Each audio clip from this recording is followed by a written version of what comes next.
Hi guys, welcome back with me again in this channel. On today's tutorial, I'm going to show you how you can add a footer or add a different footers to your Google Docs. So in here, I'm going to show you first how you can add a footer. I've already opened a Google document in here. So to add a footer, you can just click on insert, and here you'll find this header as and footer option. So just go to that and choose footer, and in here you can see the footer has been added. Now you can just set the footer to that you want. For example, here I'm going to just go with say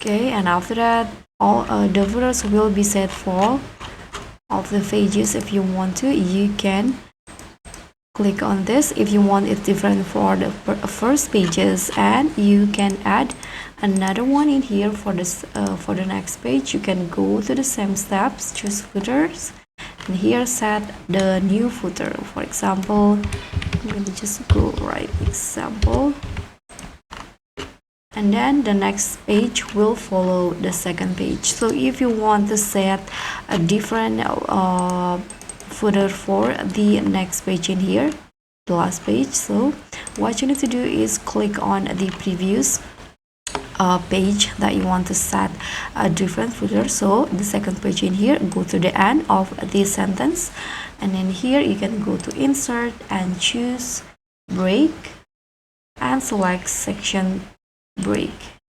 So after that, here you can click on the you can go to the third pages and click on the footers in here, and then here you can uncheck this link to reviews. Now you can add a new footer again, for example like this. So when you go back to the second page, it will become different. So the next page will follow the previous one. So if you want to set it different again, you need to repeat the same steps. So that's all for me. Thank you so much for watching. Don't forget to like, comment, and subscribe. Also click on